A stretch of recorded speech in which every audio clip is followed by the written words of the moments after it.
이렇게 저녁 해질 무렵에 봄날 저녁 황혼에 사람들은 풀이 많은 평지에 앉아서 그리스도께서 준비하신 보리떡 5개와 물고기 2마리로 차려주는 저녁 식사를 했습니다.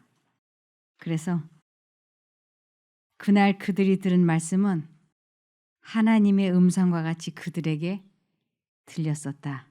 그들이 목도한 병 고치는 이적은 오로지 하나님의 능력만이 행할 수 있는 일이었다. 그러나 보리떡의 이적은 그 큰 군중에 각 사람에게 감명을 주었다 그랬어요. 옆에 있는 사람이 암이 나았어요. 옆에 있는 사람이 죽었다가 살아났어요. 이런 거는 그냥 구경이었어요. 자기에게 직접적인 그거는 아니었던 거예요. 그런데 배가 고픈 자기가 먹은 보리떡 5개와 물고기 2마리는 이들에게는 아주 크게 감명을 준 거예요. 지금도 이곳에 와서 옆에 있는 사람이 병이 나았어요. 옆에 있는 사람이 통증이 사라졌어요. 이래도 그것은 내가 경험하지 않으면 그냥 그건 구경거리인 거예요. 그런데 내가 체험을 하게 되면 그때부터 그것은 큰 감명이 되고 잊을 수 없는 체험이 되죠. 그러나 옆에 있는 사람이 회복이 되는 것은 잠시 잠깐 놀라움으로 바라볼 뿐이지 나 자신이 체험한 거하고는 차원이 다릅니다. 그래서 여기 요한복음 6장 10절에서 11절에 예수께서 이르시되 이 사람들로 앉게 하라 하시니 그곳에 잔디가 많은지라 사람들이 앉으니 수가 5,000명쯤 되더라. 예수께서 떡을 가져 축사하신 후에 앉아있는 자들에게 나눠주시고 물고기도 그렇게 그들의 원대로 주시니라. 이때 아이들과 여자들은 빼고 장정만 5,000명이었어요. 그러니까 남자 하나에 애 3, 4이 딸려오고 아내가 딸려오면 금방 10,000명, 20,000명이 될 수 있는 것이죠. 장정 하나에 보통 서너 명의 가족이 딸리니까. 그러니까 아주 많은 숫자가 그날 저녁에 그 보리떡을 먹으면서 아주 기쁨으로 마음들이 흡족했어요. 그 부분을 이렇게 말씀을 하십니다. 이분이야말로 유대를 지상의 낙원, 젖과 꿀이 흐르는 땅으로 만드실 바로 그분이시다. 그는 온갖 소망을 만족시켜 줄 수 있다. 옆에 있는 사람이 병이 고쳐지고 장애인이 비장애인으로 치료를 되고 하는 것은 그냥 하나의 구경거리였는데 자기가 이 보리떡을 먹어보고 나니까 이 예수를 달리 보기 시작한 거예요. 어떻게 달리 보기 시작했냐면 이 유대 나라를 젖과 꿀이 흐르는 땅으로 만드실 바로 그분이시라고 생각하기 시작했습니다. 그는 온갖 소망을 만족시켜 줄 수 있다. 그는 증오하는 로마의 세력을 부술 수 있다. 그는 유다와 예루살렘을 구원하실 수 있다. 그는 국가들을 정복하여 오랫동안 추구하여 왔던 권세를 이스라엘에게 돌릴 수 있다. 우리나라가 일제에 36년 동안 압박받았잖아요. 그것처럼 이스라엘 민족도 로마 나라의 속국으로 있었어요. 그래서 로마로부터 해방되기를 너무 간절히 원했던 거야. 그런데 이제는 이 백성들의 소원을 들어줄 수 있는 이 젊은 30대 초반인 예수라고 하는 청년을 보면서 그들의 마음은 아주 뜨겁게 불타올랐어요. 이 사람을 왕으로 세우자. 백성들은 열광적으로 당장 예수를 왕으로 추대하려고 한다. 그들은 예수께서 자신에게 주의를 이끄시거나 존경을 얻고자 조금 더 노력하지 않으시는 것을 본다. 이 점에 있어서 예수는 제사장들이나 관원들과는 근본적으로 다르다. 이 제사장들이나 관원들은 사람들의 관심과 인기를 자기가 끌려고 노력을 하는데 예수님은 전혀 그렇지 않았어요. 예수님은 오직 사람들에게 관심과 애정을 어디로 향하게 했느냐면 아버지 하나님께로 계속 향하도록 하는 면에서 달랐습니다. 그래서 우리 이 예수라고 하는 이 청년을 왕으로 세우면 이제부터 이스라엘 나라가 모든 나라에서 최강대국이 될 것이고 이제는 병원에 안 가도 돼.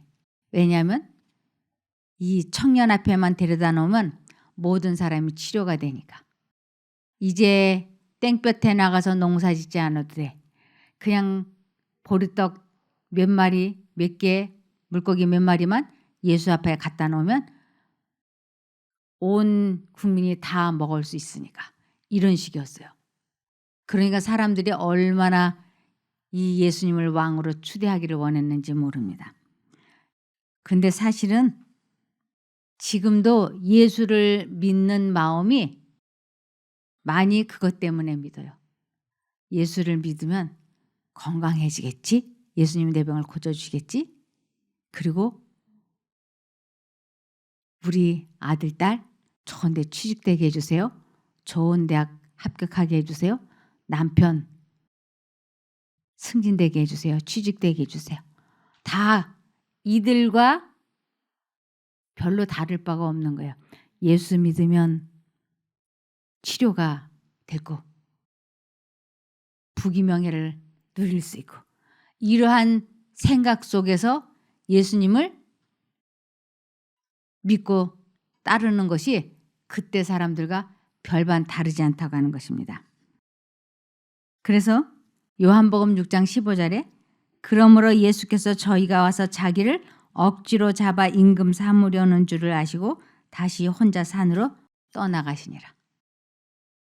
예수님께서는 사람들의 이러한 마음을 보시면서 아주 많이 안타까워하시고 심지어는 고통스러워하기까지 하셨어요. 이스라엘 사람들은 오직 지금 관심을 어디에만 두고 있느냐면 눈앞에 보이는 것만을 생각하고 있었던 것이에요. 요한복음 6장 26절에 예수께서 그들에게 대답하여 말씀하셨다. 내가 진정으로 너희에게 말하는데 너희가 나를 찾는 것은 표적을 보았기 때문이 아니고 즉 표적, 사람들이 병 고쳐지는 것을 보았기 때문에 찾는 게 아니고 빵을 먹고 배가 불렀기 때문이라고. 다른 사람들이 병 낫는 거는 관심도 없었어요. 자기가 빵을 먹었을 때야 깊은 감동을 받았어. 오늘날 수많은 사람들이 예수를 믿는 이유가 이 세상 복을 얻기 위해서. 대부분이 그래요. 그래서 철야 기도를 하고 금식 기도를 하고 새벽 기도를 나가는 것들이 하나님, 내 자식, 내 아내, 내 남편 잘 되게 해주세요. 복 받게 해주세요. 이러한 식의 기도를 목적을 가지고 하는 경우가 많이 있습니다. 그런데 사람들의 관심은 이 세상을 갖기 위함이었는데 예수님의 왕국은 이 세상에다 세우려고 하지 않았어요. 예수님의 왕국을 영적 왕국을 건설하기 위해서 오신 것이었는데 사람들이 생각하는 왕국과 예수님이 건설하시고자 하는 왕국이 전혀 달랐어요. 그래서 지금도 제사장들과 관원들은 예수의 생명을 노리고 있다.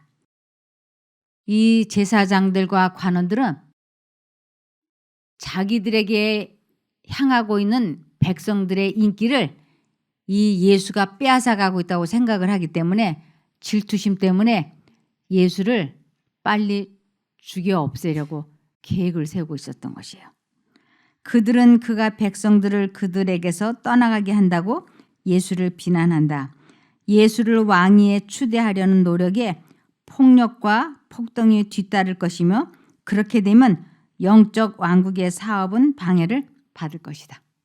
예수님이 산으로 피해가지 않으시면 사람들은 예수님을 왕으로 세우기 위해서 폭동과 폭력이 일어날 것을 아셨어요. 그래서 사람들에게 빨리 흩어지라고 하시면서 그분 자신도 피해 가셨던 것이에요. 이 운동은 지체 없이 저지되어야 한다. 예수께서는 제자들을 불러 당신이 백성들을 해산시키는 동안 배를 타고 즉시 가버나움에 돌아가라고 명령하신다. 우리들이 신앙생활을 하면서 하나님을 믿는다고 하면서 내가 진정으로 무엇을 위해서 기도하고 있는지 깊이 생각해 보라고 하는 것이에요. 난 정말 무엇을 위해서 기도를 하고 무엇 때문에 하나님을 믿는 것인지 생각해 보라고요. 병 나으려는 것만 목적인가? 이 세상 것을 더 갖기 위한 목적인가? 이런 것을 한번 살펴보라고 말씀을 하십니다. 그리스도의 명령을 따르기가 이번처럼 불가능하게 보인 적은 없었다. 제자들은 예수를 왕위에 앉히려는 대중운동을 오랫동안 원해왔었다. 이 모든 열정이 허지로 돌아간다는 것을 생각하니 제자들은 견딜 수가 없었다. 예수님의 12 제자들은 특별히 가룟 유다는 예수님을 왕으로 추대해서 자기가 이 세상에 아주 높은 관직을 갖기를 원했어요. 그러니까 지금 그 보리떡 5개와 물고기 2마리로 그 10,000명, 20,000명을 먹여놓으니까 사람들이 저 예수를 왕으로 추대하자 해서 그 움직임이 막 일어나는 거예요. 그때 제일 좋아했던 사람이 가룟 유다였어요. 기회는 왔다. 이제 저 예수를 왕으로 추대하면 나는 대법원 원장이 될까? 아니면 난 뭐가 될까? 국회의원이 될까? 이렇게. 그래서 그 제자들도 그 마음으로 막 흥분이 돼 있었는데 예수님께서 빨리 이 사람들을 해산시키고 너희들도 떠나라고 말씀을 하시니까 그리스도의 명령을 따르기가 이번처럼 불가능해 보인 적이 없었다고요. 예수님께서는 흩어지라 그러고 제자들은 지금이 임금이 될 수 있는 절호의 기회인데 제자들은 예수님의 명령에 복종하는 것이 너무너무 싫었던 거예요. 아주 이제 마음에 둘 중에 하나예요. 제자들은 이 세상 것만을 갖기를 원했고 예수님은 이 세상 것을 포기하고 영적 왕국을 세우는데 초점을 맞추게 하려고 하니까 이것이 잘 서로가 맞지가 않는 것이었습니다. 그래서 이 모든 열정이 허지로 돌아간다는 것을 생각하니 제자들은 견딜 수가 없었다. 너무너무 괴로운 거예요, 제자들. 이때까지 예수 잘 믿어서 따라다녔는데 이 세상에 높은 관직 하나 얻으려고 그러는데 왕이 되기를 원하지 않는다고 하면 그럼 우리들은 뭐하러 따라다녔지? 이렇게 된 거예요. 우리가 예수를 믿는다고 하면 내가 예수를 왜 믿는지를 한번 잘 생각해 보라고. 나는 그냥 병만 나으면 그만인가? 아니면 내가 무엇 때문에 예수를 믿는 건가? 깊이 생각해 봐야 합니다. 예수의 제자들에게는 이 시기가 저희 사랑하는 선생을 이스라엘의 왕위에 앉히는데 황금같이 귀한 기회처럼 보였다. 이 새로운 야심에 불타는 그들에게 있어서 저희만 떠나가고 예수를 홀로 그 황량한 해변에 남겨두기란 어려운 일이었다. 그들은 그 계획에 이의를 제기하였으나 예수께서는 그들을 향하여 전에 결코 취하지 않으셨던 위험으로서 말씀하셨다.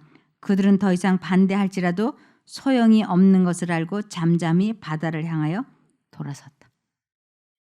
그래서 오늘날 우리도 정말 내가 예수를 어떻게 믿을 것인가 생각을 해보면서 요한 1서 2장 15절에서 16절에 이 세상이나 세상에 있는 것들을 사랑치 말라.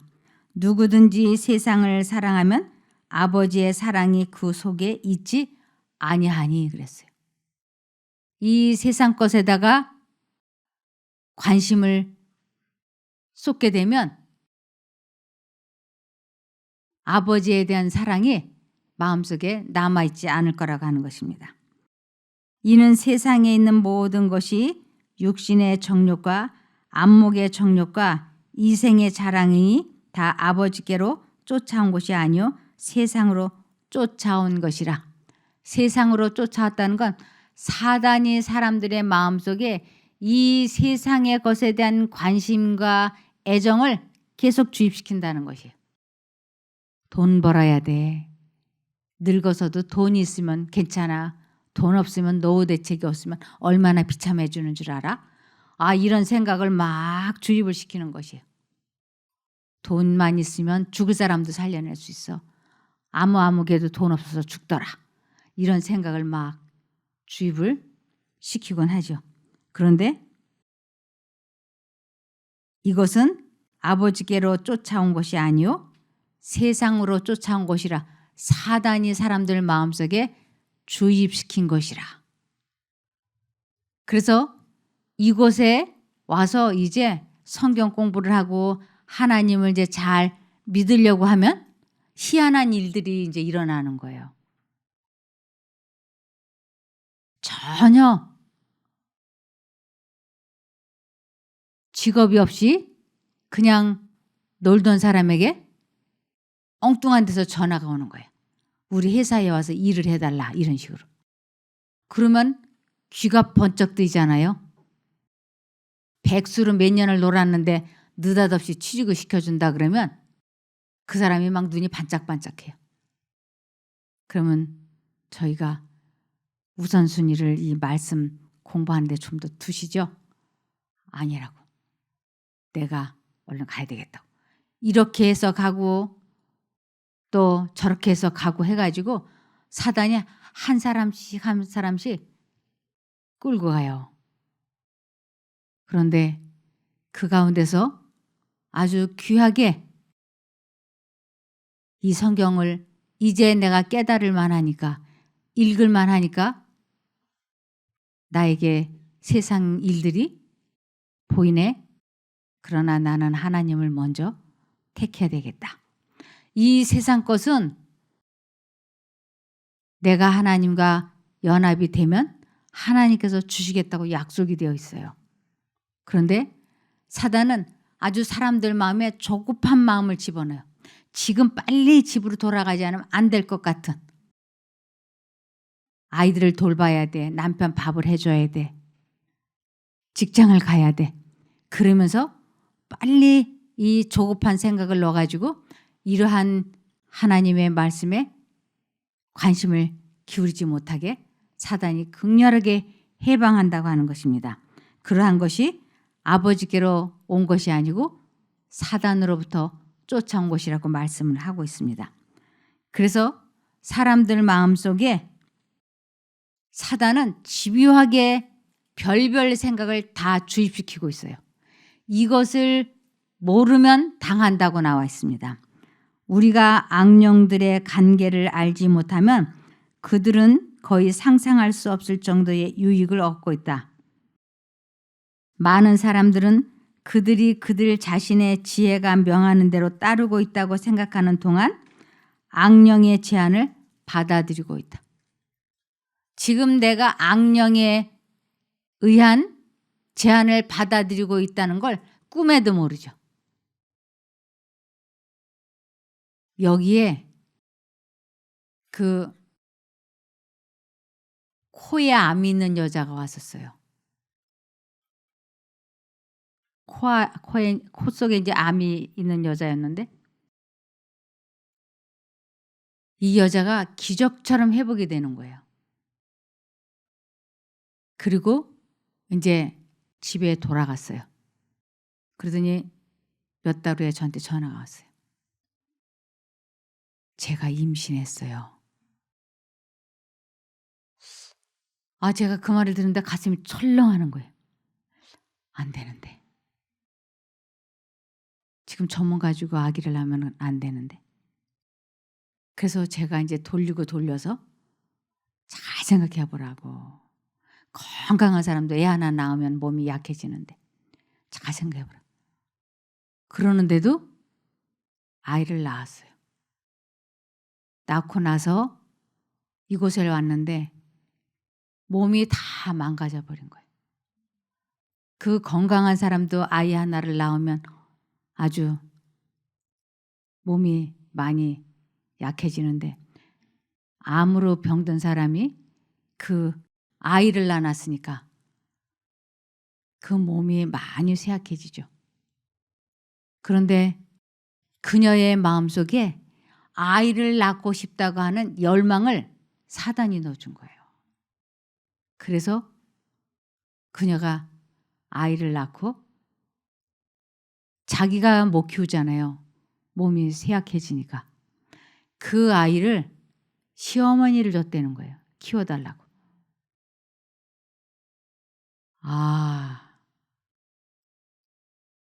이렇게 일이 어렵게 이렇게 돌아가게 하는 그 이면에는 사단의 관계가 있는 거예요. 악령에. 그래서 우리들이 마음속에 어떤 생각이 들어오거나 욕망이 들어올 때는 이것이 누구에게로부터 왔는지를 깊이 생각을 해봐야 됩니다. 그래서 예수님께서는 요한복음 6장 27절에 썩는 양식을 위하여 일하지 말고, 그래서 썩는 양식이라고 하는 건 이 세상에 속한 재물이나 명예나 이러한 것들을 의미합니다. 그래서 썩는 양식을 위하여 일하지 말고 영생하도록 있는 양식을 위하여 하라. 영생하도록 있는 양식을 위한다는 건 자아굴복을 하는 것을 의미해요. 그래서 하나님의 일이 무언가? 그러나 하나님을 믿는 것이 하나님의 일이라 그랬습니다. 하나님을 어떻게 믿는가? 내 마음에 그리스도의 마음을 갖기 위하여 나의 이기심, 생각, 욕망, 야망을 버리고 예수님의 생각을 마음에 받아들이는 것을 믿는 일이라 그러고 하나님의 일이라고 합니다.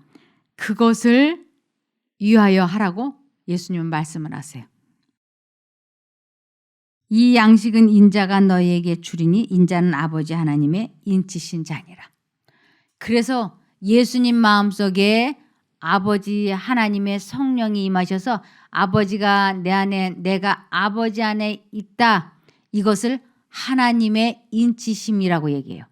성령을 지속적으로 마음에 모시는 것을 하나님의 인받은 자라고 하죠. 그러면서 그 많은 이스라엘 민족들이 불신이 그들의 정신과 마음을 점령하고 있었다 그랬어요. 그 많은 사람들이 떡 얻어먹은 사람들의 마음에 불신이 가득해지면서 명예욕이 그들의 눈을 멀게 하였다고. 이 세상에 대한 명예욕 때문에 그들은 마음에 예수님을 모셔드리는 것보다 이 세상 것에 더 우선순위를 두었던 것입니다. 그들은 예수께서 바리새인들에게 미움을 받고 계시다는 것을 알았으므로 저희가 예수께서 받으셔야 마땅하다고 생각되는 것만큼 높임을 받는 것을 보기를 몹시 원하였다. 이것이 12 제자들의 마음이었어요.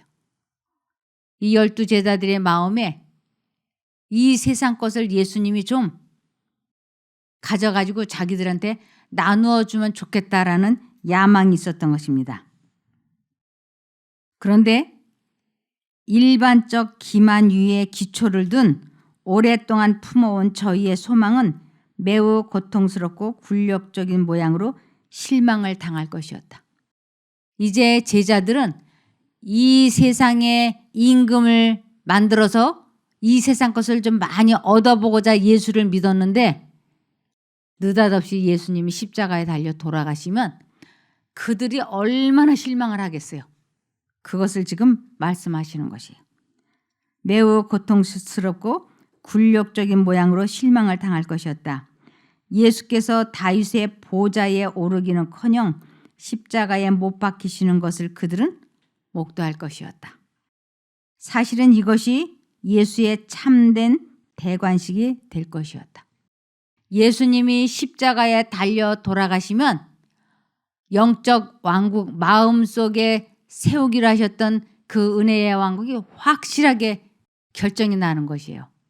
그러니까 예수님은 확실하게 영적 왕국, 은혜의 왕국의 왕이 되기 위해서 죄값을 사람들 대신 갚아주셔야 되는 것이었습니다.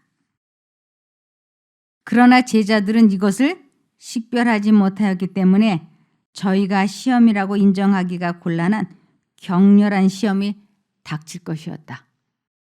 예수님이 십자가에 달려 돌아가시는 것을 본다는 것은 그들에게는 너무나 실망스러운 일이었어요. 왕이 될 줄 알고 줄줄 따라다니고 믿는다 그랬는데 느닷없이 십자가에 달려 돌아가시면 자기들은 어떻게 될까요? 그래서 예수님이 돌아가시고 났을 때 12 제자가 마가의 다락방에 숨어 있었어요. 사람들이 자기네를 보고 혹시 어떻게 할까 봐. 지력을 깨우치고 이해력을 넓혀주는 성령이 아니면 제자들의 믿음은 타락할 것이었다. 지금 이 세상에 수많은 사람들이 예수를 믿는다고 하지만 이 사람들처럼 성령께서 우리들의 지력을 깨우치고 이해력을 넓혀주지 않으면 우리들도 믿음이 떨어지고 말 거라고요. 그래서 이렇게 배운 진리를 꼭 생애에 적용하고 체험을 해봐야지 돼요. 보리떡과 물고기를 먹어본 사람들이 예수를 왕으로 세우고 싶어하는 열망이 있었던 것처럼 이곳에서 예수를 불러서 그분의 능력으로 자기 감정 조절을 하고 마음을 다스리는 체험을 하게 될 때야 비로소 예수님에게 마음과 정신을 고정시키고자 하는 열망이 생긴다고요. 그런데 여기에서 듣기는 많이 듣고 배우기는 많이 들었지만 이것을 삶에 적용을 해보지 않고 체험을 해보지 않으면 우리들의 믿음이 떨어질 거라고 하는 것입니다. 예수의 나라에 대한 제자들의 관념이 세상의 세력 부식과 명예의 몹시 국한되어 있다는 사실은 예수에게 고통스러운 일이었다. 3년 반 동안 예수님은 제자들에게 계속 말씀하셨어요. 내가 온 것은 이 세상의 왕국을 세우려고 온 것이 아니고 사람 마음속에 은혜의 왕국, 영적 왕국, 생명의 나라, 그리스도의 나라를 건설하려고 오셨다고 하는 이야기를 누누이 했지만 제자들은 그것을 유념해서 듣지 않았던 것입니다. 이것이 예수님에게는 고통스러운 일이었어요. 아무리 설명을 해줘도 믿지 않으니까. 이곳에 오신 여러분들에게 계속 우리는 마음속에 은혜의 왕국을 건설하기 위하여 예수님을 불러야 됩니다. 마음속에 예수님을 선택해야 됩니다 하고 아무리 설명을 해줘도 그것을 받아들이지 않으면 체험해보지 않으면 아무 소용이 없다고 하는 것입니다. 그들을 생각하는 마음의 짐이 무거웠으므로 그는 쓰라린 고뇌와 눈물로 탄원하셨던 것이다. 그래서 예수님은 아주 열심히 사람들에게 은혜의 왕국을 건설해야 된다고 이야기하셨는데 침례 요한마저도 이 예수님이 말씀하시는 뜻을 이해하지 못했어요. 구주의 제자들처럼 침례 요한도 그리스도의 왕국의 본질을 이해하지 못했다. 그는 예수께서 다윗의 보좌를 취하시리라고 얘기하였다. 이 다윗의 보좌는 그때 당시 왕이 되는 것을 의미하는 것이었어요. 그러니까 침례 요한도 그는 버렸어야 할 인간적인 자만과 권력의 높은 지위들을 기대하였었다고. 침례 요한도 그랬어요. 그러니 예수님께서 얼마나 답답하셨겠습니까? 그런데 침례 요한이 이것을 깨닫게 됐어요. 아, 예수님이 이 세상에 오셔서 사람들에게 병을 고쳐주시는 데는 목적이 있으셨어요. 이 사람도 병 고쳐주시고 저 사람도 병을 고쳐주시고 그러면서 병만 고치시는 것이 목적이 아니고 예수님께서는 병을 고쳐주시는 목적이 있었는데 그것은 마음속에 은혜의 왕국을 건설하는 것임을 가르쳐 주시려고 병을 고쳐주셨던 것이에요. 그래서 그는 이제 그리스도의 사명의 본질에 대하여 더욱 명백히 깨달았으므로 그가 사랑하던 사업에 최선의 유익을 위하여 살든지 죽든지 자신을 하나님께 굴복시켰다. 침례 요한이 이것을 알았어요. 아, 예수님이 오신 것은 병만 고치는 게 목적이 아니고 사람들의 마음속에 왕국을 건설하려고 오셨구나. 이것을 깨닫고 나서 침례 요한은 목배임을 받고 죽은 것이에요.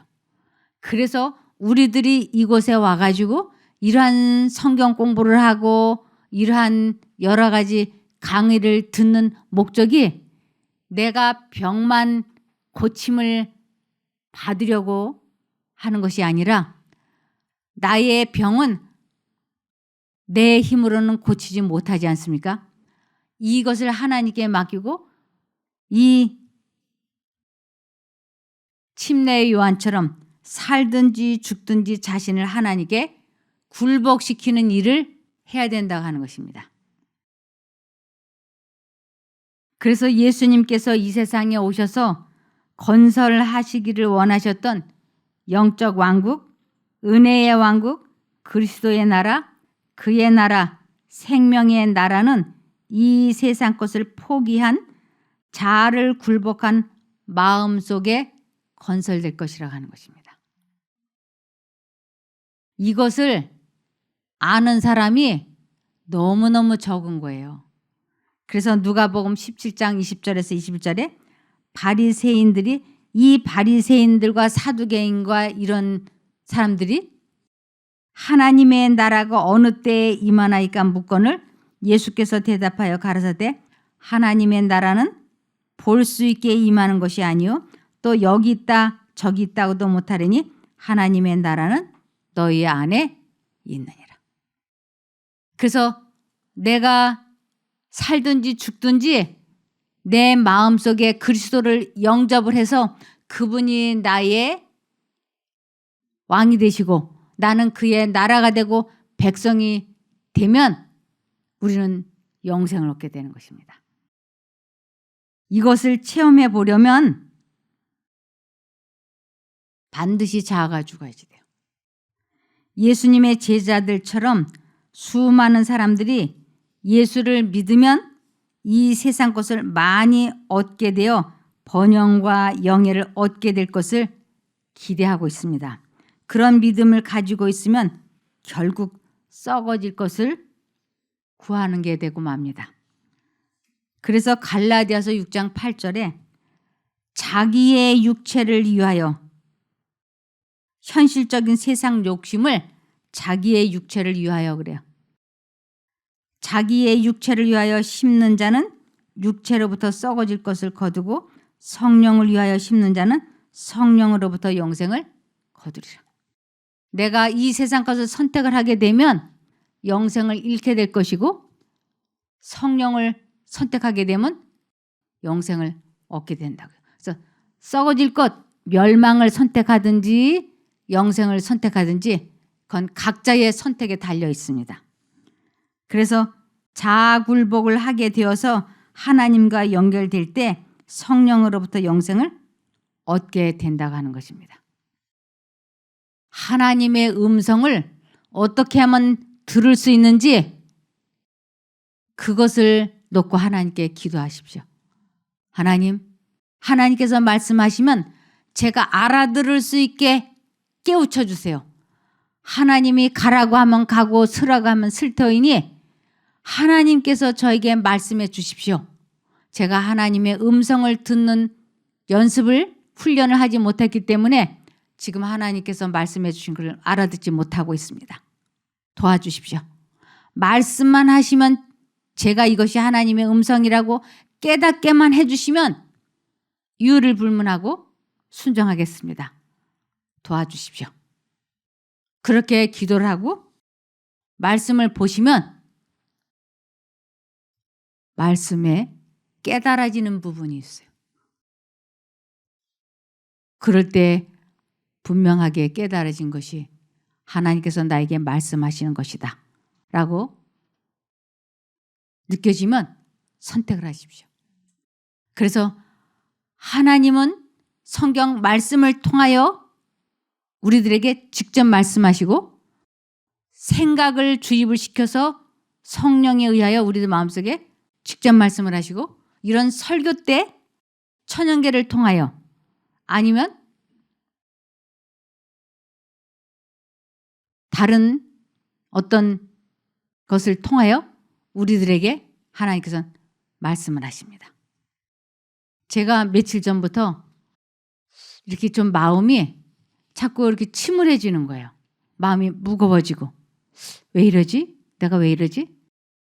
근데 이유를 제가 모르는 거예요. 내가 왜 이 말씀을 읽어도 감동이 없고 뭔가 기도가 막힌 것 같아요. 이유가 뭘까? 근데 모르겠어요. 하루가 지나고 이틀이 지났는데도 원인이 뭔지를 저는 모르겠어요. 그래서 하나님 왜 침묵하십니까? 말씀해 주세요.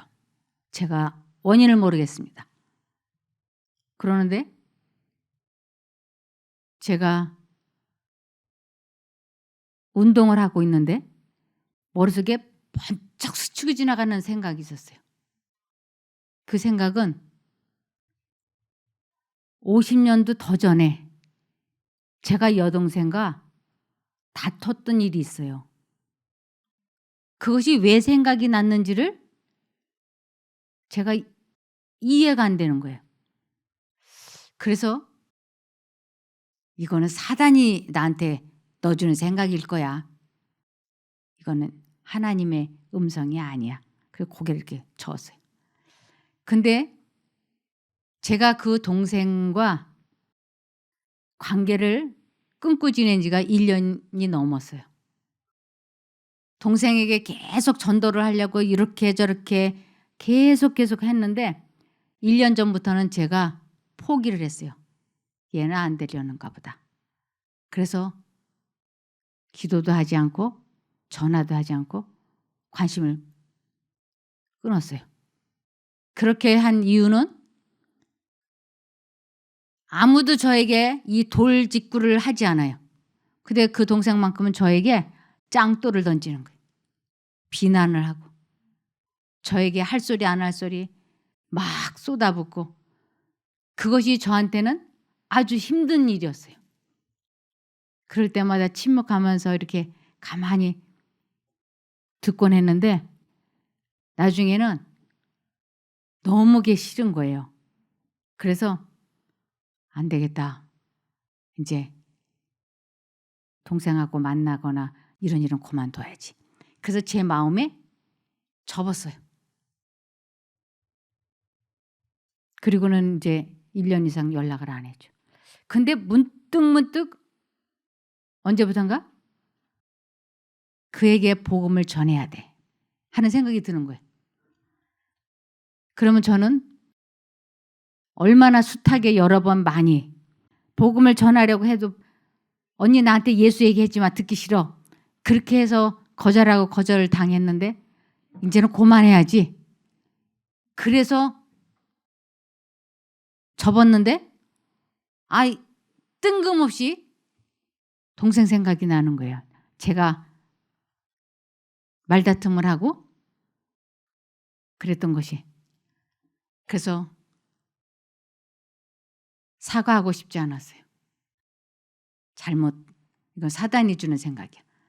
하나님이 주신 생각 아니야. 그리고 머리를 흔들고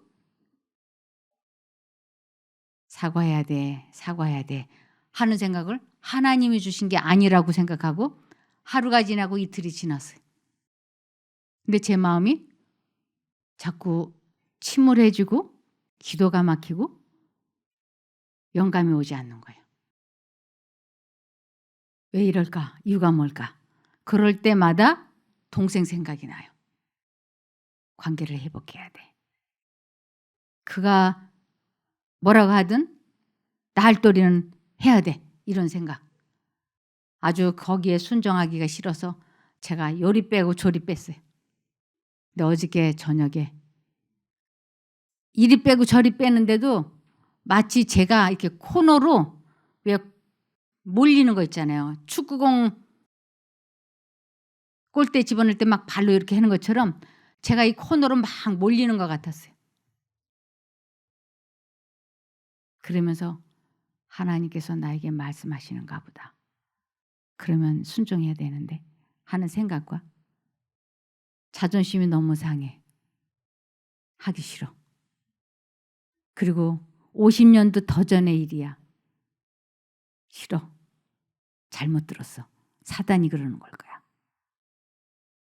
마음이 어둡잖아. 두 생각이 왔다 갔다 한다. 결국 제가 하나님께서 죽으라면 제가 죽겠습니다. 하라면 하지요. 그리고 간절히 기도를 했어요. 할 수 있게 도와주시라고. 그리고 제가 전화를 했을 때 동생이 잘 받아주게 도와주세요. 1년 이상 전화를 안 했기 때문에 잘 받아주게 해주세요. 그리고는 이제 전화를 이렇게 누르려고 하는데 제 마음속에 전화 받지 마라. 전화 받지 마라. 그러면 하나님 나는 전화했는데 걔가 안 받았잖아요. 그렇게 구실을 내리고 싶어서 전화 받지 마라. 전화 받지 마라. 근데 다시 들려오는 소리야. 전화 안 받으면 또 해라. 그래서 눌렀어요. 전화를 받지 말아야 되는데. 그런데 2번 벨이 울리는데 떨컥 받는 거예요. 그러면서 하는 말이 어쩐 일이야? 이러는 거예요. 자존심은 너무 상하고 어쩐 일이야? 그래서 그냥 안부 전화했어. 그러면서 이제 자연스럽게 대화를 하려는데 예수님 도와주세요. 그러면서 했더니 이게 이제 대화가 좀 풀어지기 시작했어요. 그래서 제가 이야기를 했어요. 한 50년도 더 된 이야기인데 그때 내가 너 데리고 가고 싶지 않아서 등산 안 데리고 간 거 생각이 나서 미안해서 전화했어. 그런 일이 있었지. 제 동생이 잊어버리지 않고 있는 거예요. 딱 기억하고 있는 거예요. 언니가 그때 그랬지. 그렇지만 그 나이에 때는 그럴 수 있을 거라고 내가 다 이해했어. 괜찮아. 이렇게. 나는 50년 전 일을 잊었는데 동생은 잊지 않고 있는 거예요. 관계를 하나님께서 회복시키게 해주시는 거예요. 그래서 미안해. 그리고는 전화를 끊고 나니까 얼마나 마음이 편안한지. 그래서 하나님의 음성과 내 감정이 부대낄 때 하나님 앞에 무릎을 꿇고 시키는 대로 하면 자존심을 꺾고 하면 마음에 평안이 찾아오더라고요. 그래서 하나님의 음성, 사단의 음성, 그 음성이 이렇게 들려올 때 내가 제대로 알아들었는지 잘못 알아들었는지 이 성경 말씀에다 이렇게 성경 말씀이 답안지니까 답안지에다 이렇게 맞춰보는 거예요. 점수를 체크하듯이. 말씀에는 어떻게 되어 있느냐 하면 예배를 드리다가 형제에게 잘못한 일이 생각이 나거든. 예배를 멈추고 가서 먼저 사과를 하고 와서 관계가 회복이 된 다음에 와서 예배를 드려라. 이렇게 되어 있는 거예요. 그러니까 제가 알아들은 음성이 하나님의 음성이었던 거예요. 그래서 아주 하나님의 음성인지 아닌지 잘 모르겠거든. 말씀에 이렇게 비춰보고 진땀을 바작바작 흘리면서라도 무릎을 꿇고 순종을 하면 마음에 아주 깊은 평안이 찾아와요. 제가 이번에 이 경험을 해보면서 하나님의 음성을 알아듣는 연습은 평생을 해야 되는 거구나. 여러분들도 주님의 음성을 알아듣게 되기를 바라며 말씀을 마치겠습니다. 기도할까요? 하늘에 계신 저희들의 아버지 하나님, 저희들이 지금 살아있는 이 목적이 하나님과 연결되는 것을 원하고 있습니다. 질병을 빨리 고치는 것도 중요하지만 그것보다 더 우선순위가 하나님과 연합하는 것이오니 도와주시옵소서. 혹여라도 저희들 마음속에 죄악을 품은 것이 있어서 하나님과의 연합에 방해를 받고 있다면 그것을 깨우쳐 주시옵소서. 이 세상의 것에 연연해하지 아니하고 저희가 먼저 하나님께 돌아가는 것에 우선순위를 둘 수 있게 도와주시기를 예수님 이름으로 기도드리옵나이다. 아멘. 감사합니다.